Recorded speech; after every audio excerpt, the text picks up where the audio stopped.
If you're serious about making a drastic and immediate change in your life, then you're in the right place. Because in this video, I'm going to share with you 5 life-changing secrets that I personally used to transform me from a miserable employee to a financially free solopreneur. We're going to go through 3 mindset secrets to prepare you for what's to come, and 2 productivity secrets to help you get where you want fast. I've also added timestamps below if you want to jump to a specific secret, but I highly recommend learning all of them because without any of these secrets, I wouldn't have the life that I have now. So grab your favorite beverage and prepare yourself for this brain firmware update. I entered my 30s being broke, tired from a job I didn't like, from an unhealthy lifestyle, tired of the lack of direction, the absence of purpose, and feeling like I accomplished nothing in life. Have you ever felt like a failure?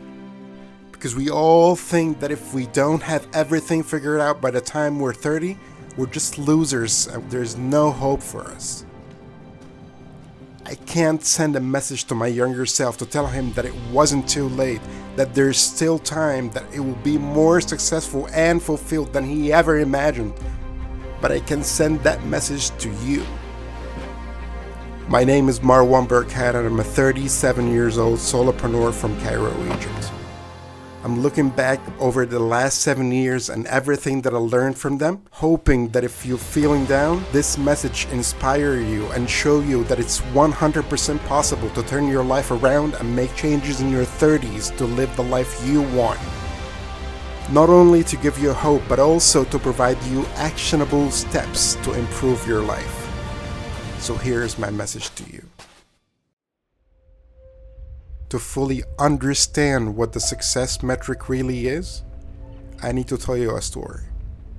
In 1983, a talented young guitarist faced the shock of his life. He was kicked out of his band. The band had just signed their first record deal and they were about to record their first album. But a couple of days before recording began, the band literally woke him up by handing him a bus ticket home. As he sat on the bus back to Los Angeles from New York, the guitarist thought that he missed his one and only shot. But by the time the bus hit LA, his mindset shifted. He decided to form a new band that would be so successful that his old band would forever regret their decision. He would become so famous while they worked ordinary jobs watching him rocking on live TV. So the guitarist spent months recruiting the best musicians he can find, far better musicians than his previous bandmates. He wrote dozens of songs and practiced non-stop.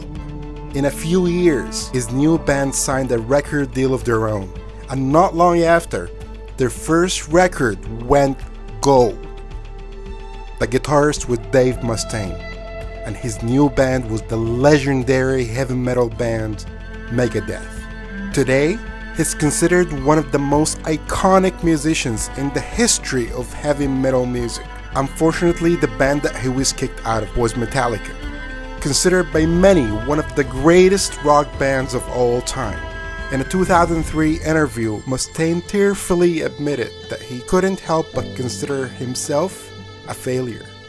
Despite all he had accomplished, in his mind, he'd always be the guy that got kicked out of Metallica.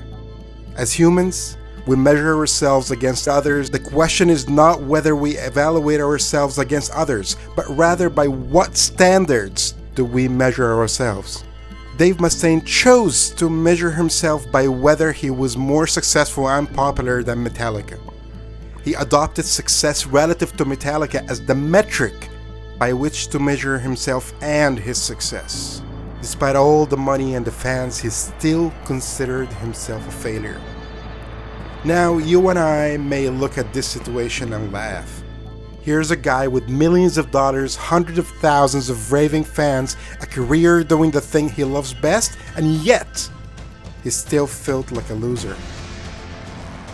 This is because you and I have different values than Mustaine, and we measure ourselves by different metrics. Our metrics are probably more like, I don't want to work for a boss I hate, or I want to earn enough money to secure my kid's future. By these metrics, Mustaine is crazily successful.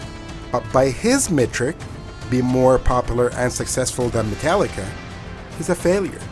Our values determine the metrics by which we measure ourselves and everyone else. Some values and metrics are simply better than others. So think wisely when measuring your success. Your first step to feeling and being more successful is to reevaluate your success metric. Let me share another story, but this time, a personal one. From birth until the age of 17, I was a perfect example of success. I always had the highest grades, straight A's in school. Heck, I even cried once in high school for getting 91% in physics instead of a full mark. But then, I faced failure. I failed when I majored in engineering at university and again in computer science. I failed engagement, failed job interviews, a failed first business, and many other setbacks left me feeling worthless. I even put myself in a situation where I was homeless, sleeping on the streets for more than a month. Yet deep inside, I held on to the belief that these failures would lead to something better. That all these mistakes, along with my successes, shaped who I am today. If I didn't make these mistakes and experience those failures, I wouldn't be where I am today. And I absolutely love where I am now. So embrace your failures. See them as stepping stones to something greater. Because if I hadn't failed in dropshipping, I wouldn't have started Baby Sunnies and had my dream exit payday. If my last relationship hadn't failed, I would never have moved to China, where I met the love of my life and the mother of my children. I dare say that my failures are actually the best things that have happened to me. Your second step to success is to learn to love your failures. Don't fear failure, because failing is your biggest asset. I'm sure you're familiar with stories about people who made it in their 50s and 60s. I'm not a self-help guru. I'm just another person like you who learned firsthand that no matter your age, there's still time to make a change. There's still time to achieve your wildest dreams, but remember, it will also take time. The biggest lesson I've learned in my life is that as long as you take action towards your goal, no matter how small, you're gonna be just fine. Just take action every single day. Take it one step at a time, one task at a time, one goal at a time, but keep moving. Your third step to achieving what's most important to you is simply to do something. Alright, I shed quite a few tears when shooting and editing this video, so if it resonates with you, please let me know in the comments below. We're being fooled. Motivation is a lie. I will tell you why you don't need it and how to achieve what you want without waiting to be motivated to do what needs to be done. Until my early 30s, I always waited for motivation to move me towards my goals. I waited sometimes for hours, sometimes for days, sometimes for weeks and even months until I discovered this. In 4 years, I went from a broke, unhappy employee to a financially free solopreneur. There's a secret that most people never tell you about achieving success. It's something that turned my whole perspective upside down, and it's probably gonna change your perspective too. What if I told you that the secret to success is not feeling pumped up or inspired all the time? What if the key lies somewhere else entirely? I'm gonna reveal the truth behind motivation. I'll show you how it's not the start of the journey, but something that comes along the way. This might just change the way you approach your goals forever.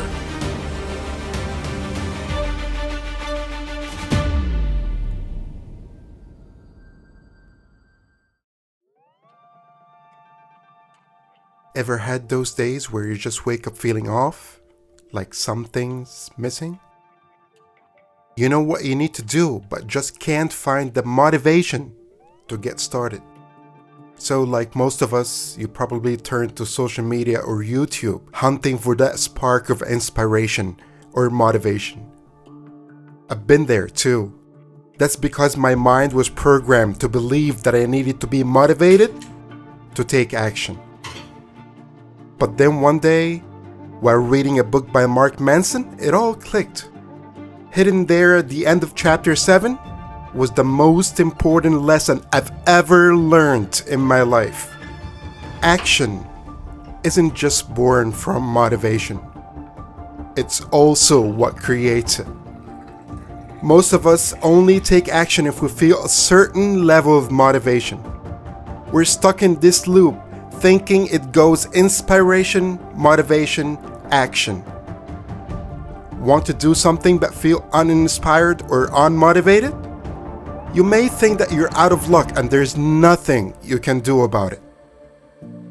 But what if we got it all backward? What if the real sequence is action first, then inspiration and motivation follows? Imagine that. Action, inspiration, motivation.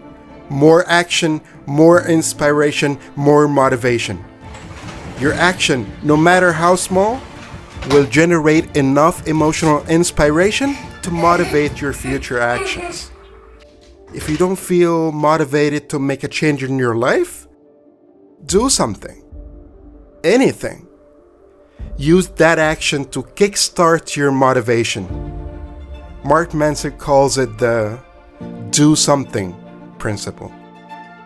Push yourself to do a tiny task. Then the bigger ones will feel much easier. Like when I'm not in the mood to write a new video, I tell myself, just write the intro. But once that intro is done, I'm supercharged and inspired to write the whole video. Then I get more motivated, start shooting, and suddenly everything flows, and I end up publishing and sharing this video with you. But why? Because I forced myself to take one small step towards my goal. Have you heard of the novelist who wrote over 70 novels? Someone asked how he managed to do it consistently and stay inspired and motivated every day.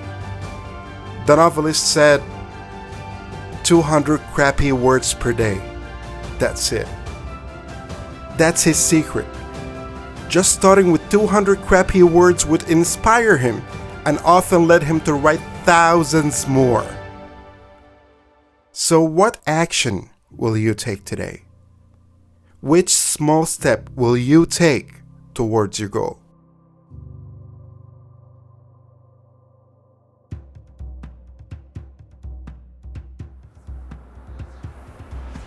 The do something principle isn't only a cure for procrastination. It transforms our relationship with failure.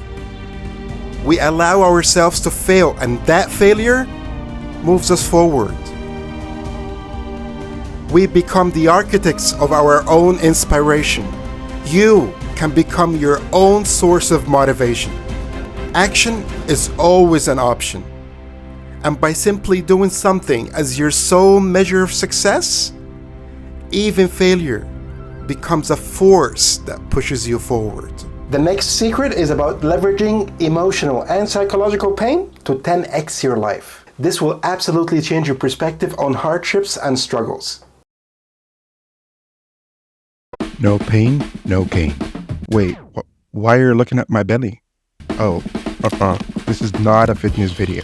This is a video about pain in life. And as someone who had his fair share of pain, which led to my baldness and white beard, and got out on the other side financially free and feeling fulfilled, I need to share this with you.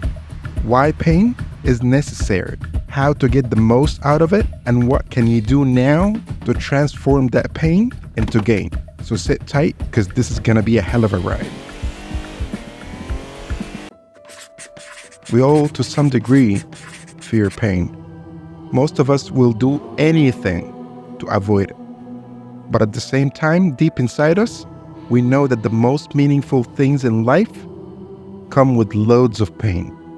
Being a parent, for example, comes with a lot of pain, many sleepless nights, tiredness, not to mention what women need to go through giving birth. Being an entrepreneur, working on your own terms whenever and wherever you want, also comes with anxiety, imposter syndrome, confusion, responsibilities, decisions, and a hell lot of pain. We go into relationships knowing it can cause us a huge deal of pain. Some of us do it anyways. And instead of running away from the pain, they stop and realize that the pain is part of the process. But others let the fear of pain stop them from making a change. They never start because they're afraid of the pain of failure, rejection, humiliation, disappointment, or embarrassment. To those among us who fear pain, I would say this. Instead of completely avoiding the pain or trying to numb the pain so you can get back to feeling normal again, learn to use that pain to get where you want to be. How? When you choose to make any change in your life, you choose to introduce a new form of pain that comes with it. But you can also choose to control that pain and let it work for you by...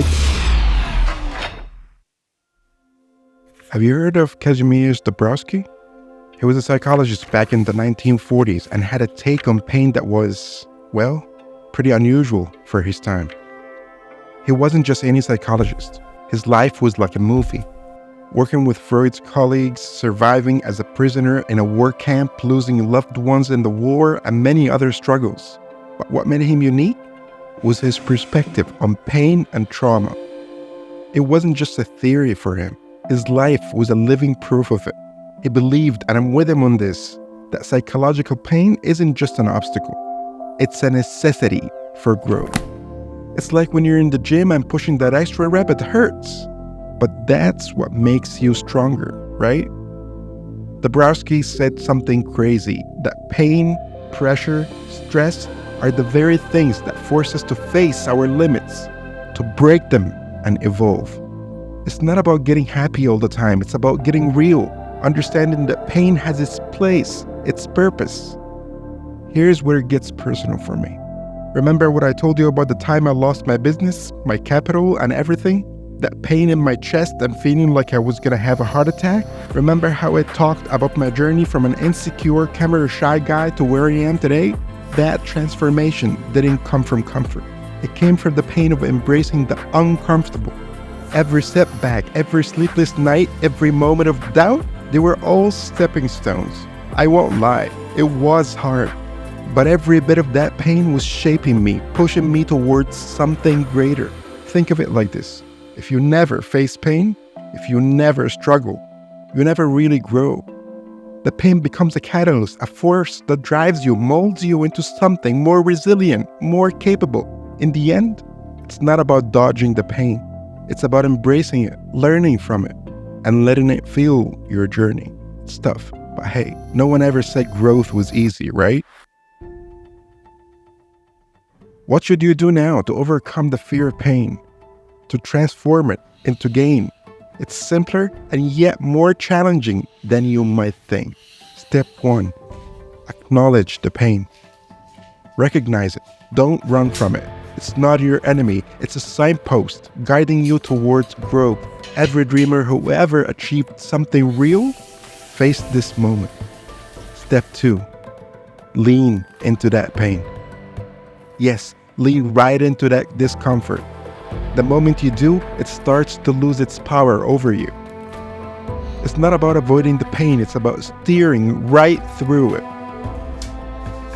Let it shape you into someone stronger, more resilient. Remember, the pain is temporary, but the growth, that's forever.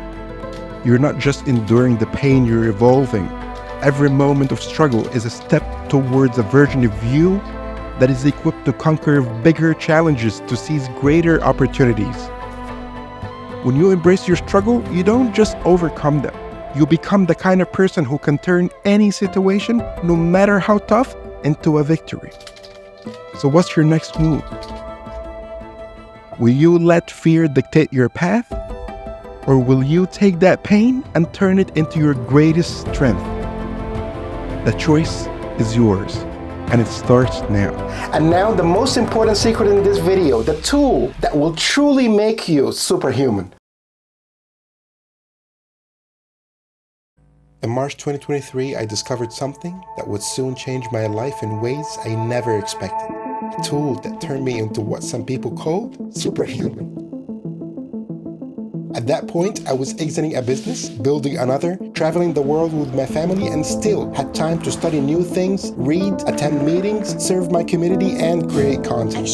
I'm here to share with you what this tool is, how it made me happier, more organized, and successful, and how it can do the same for you, turning you into a super version of yourself.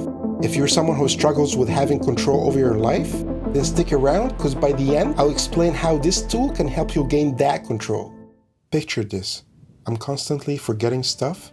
My short-term memory, not the greatest. Important dates slip my mind. I even forgot our wedding anniversary once. Imagine how my wife felt about that. My life was like a maze with no exit. My brain felt like it was in a constant state of overload, with ideas, deadlines, and responsibilities piling up like a never-ending game of mental Tetris. A never-ending battle against chaos and clutter. I needed to find a solution that wasn't just a band-aid, but a complete system upgrade. Then one day, I discovered the concept of a second brain. It sounded like sci-fi, but it was real, and it promised a new world of organized thoughts and captured memories. That's when I found Notion. It wasn't just an app.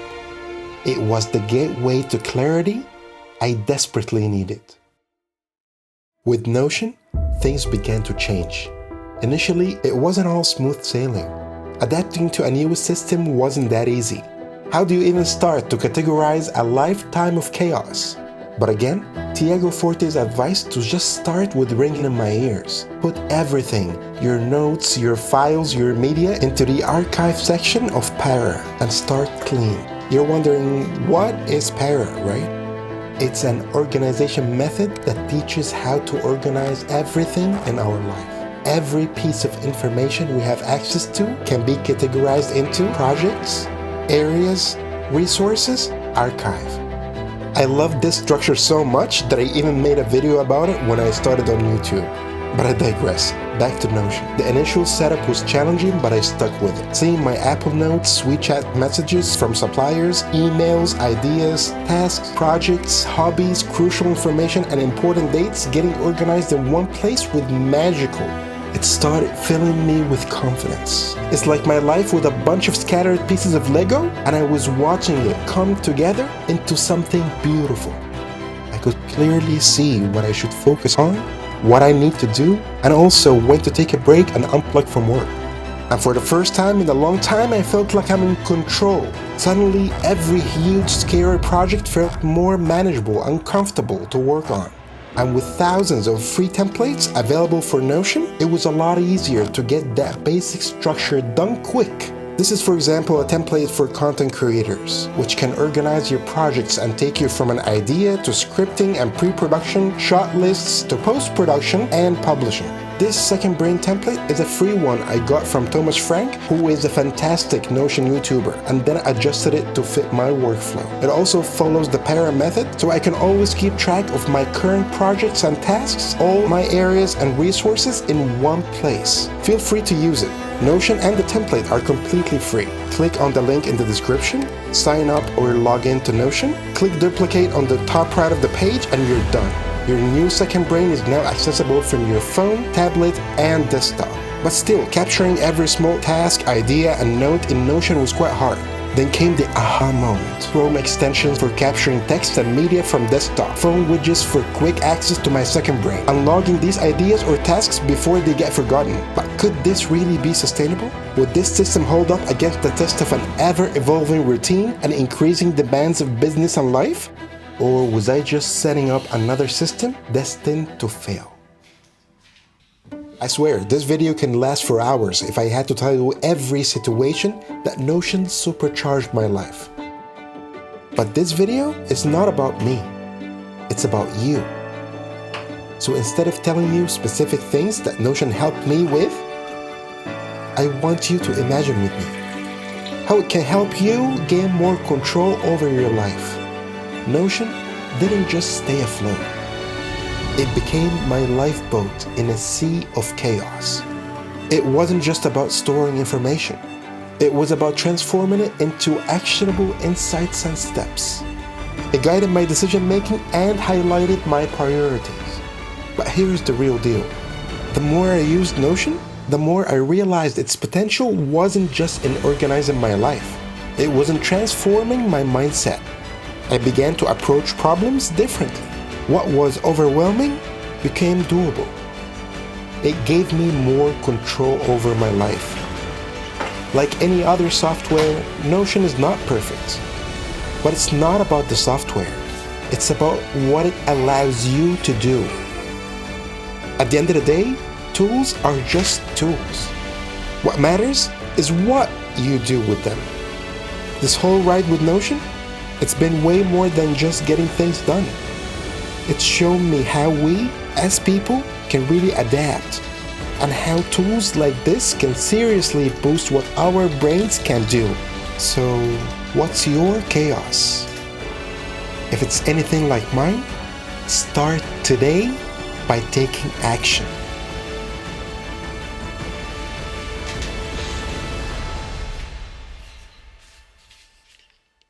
Secret number 5, and the cherry on top, is a mindset game changer. This one might be hard to grasp at first, but I promise you it will all come together by the end of the video. This one technique will immediately change your life. For full disclosure, I'm not the one who came up with this technique. It was taught to me by my mindset coach, Genevieve Davis. If you never heard of Genevieve, she's a best-selling author, an entrepreneur, and she's way smarter and successful than me. The technique she taught me saved my life. Without it, I wouldn't have life or a business. But I'm not here to waste your time. In this video, I'm gonna share with you what is it, how it works, why it works, and real-life examples of how this technique changed my life and how it can change yours too.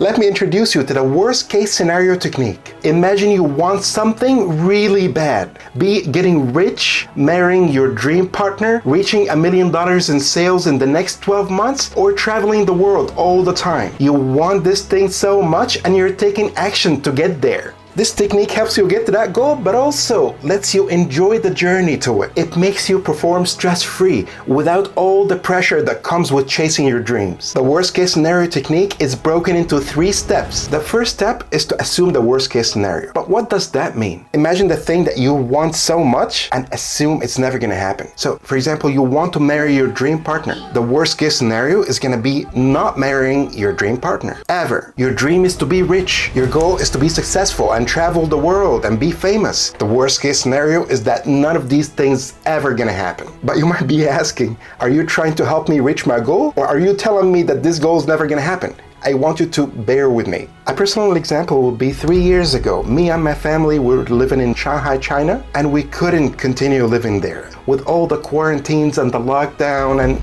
the terrible things that we saw, we just wanted to move. And also at that time, I was building a business and I wanted to get it to $1 million of sales per year. And then Genevieve taught me this technique. The first step is to imagine that this thing is never gonna happen. So the worst case scenario is that I'm never gonna be able to move to Europe. I was never gonna make it to $1 million in sales. Step number 2 is to find a way to be okay with the worst case scenario. Find a way to be okay if you're never gonna get rich. Find a way to be okay if you're never gonna reach your goal. Accept that you'll never marry that person. Accept that you will never travel the world. Just find a way to accept the fact that this thing might never happen. And the third step is to find reasons why the worst case scenario is actually better than the best case scenario. You remember when I mentioned a personal example earlier, when I wanted to move to Europe so much? So the first step for me is to assume I'm never gonna move to Europe. The second step is to find ways to be okay with that. But then the third step, and the most important step, is to find reasons why not moving to Europe is actually better. I just noticed that my RGB light went out of battery and now I don't have the contrasting blue and orange theme anymore, so forgive me for that. But who cares about the theme? You're here to watch this incredible speaker. Just kidding. And since you're still here, that means you're getting value out of this video. So please consider subscribing and pressing the like button. It really helps us a lot. Thank you. So I keep thinking to myself, why would it even be better if I didn't achieve that goal? If I didn't move to Spain, I would most probably move to Egypt. The life expenses in Egypt are a lot cheaper than Europe. This is number one. Number two, I'm originally from Egypt, and so my kids are going to be able to speak Arabic, practice their Arabic. I'm going to be able to see my mom and dad every single week. And the list of reasons became longer and longer. And then I stopped and realized that not moving to Spain is not that bad after all. And only after I came up with all these reasons, I felt like, it doesn't matter. It is okay. I was still working towards my goal, but I had that pressure taken off my chest. And before you think this sounds counterintuitive, I'm gonna show you how it works and why it works. Have you ever noticed that the more you want something, the harder it becomes to achieve? And if you suddenly stopped caring about it, everything will fall into your lap? Did you hear a story about this single guy who was desperately trying to find a partner, and then a few weeks later he just decided that dating is not for him, and then suddenly he got girls lining up to be in a relationship with him? These stories are real because this is the reality. If you want something so hard and you keep working on it the whole time and you keep thinking about it the whole day and you put a lot of pressure on yourself to reach that goal, you're most probably not going to get there. Because you're not performing from a place of abundance. You desperately want something. The more you hang into it, the more it gets away from you. And the more you relax and try to not think about it that much, but still work towards it, it becomes a lot easier for you to achieve. But why this technique works? Have you heard that you mustn't be too attached to a goal if you want to reach that goal? And the more attached you get to it, the further it goes away from you. And I remember this one quote from Genevieve when she said, "Wanting is the opposite of having." Just think about it. If you want something so much, that means you don't actually have it.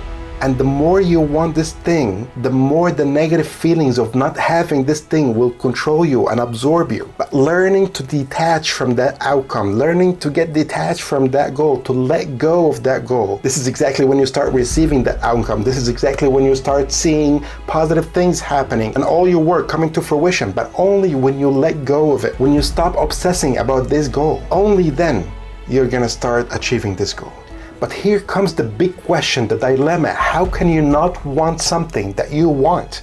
It's crazy, right? How can you get detached from your goal? How can you still want it but not want it? Well, this technique is one of my favorite ways to do just that.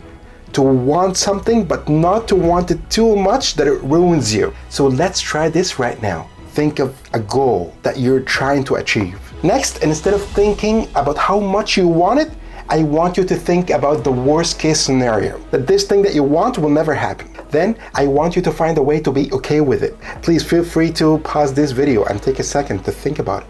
Now, expecting the worst case scenario doesn't mean sitting around doing nothing and thinking about what might happen. Expecting the worst means looking at the worst case scenario full in the face, considering all the consequences that come with it, and still be okay with that. That you're absolutely fine with whatever happens. That you're okay with the worst, the best, and everything in between. Now, can you feel what happens when you do this? Without realizing, you become automatically less attached to that outcome. And if you do this well enough, those worst case scenarios will never find a way to your life. Now at this point, you're already halfway there and you can just stop right there. You can just stop this video. No, I'm kidding. Please keep watching. Because step number 3 is really gonna power things up. Now I want you to think of a way that it would actually be better if the worst case scenario happens. You know, I personally used this technique countless times and it saved me a lot of money and it saved me a lot of headache and pressure. I used this technique to buy a house. I used this technique to buy my car. I used this technique to get my business to $1 million of sales per year and then exit that business and have the life that I want, the financial freedom that I want. Genevieve, if you're watching this, thank you. And thank all of you for sticking around and reaching that part of the video. And now the only thing you've got to do is to take action. And if you don't know which aspect of your life you should start working on, then this next video is for you.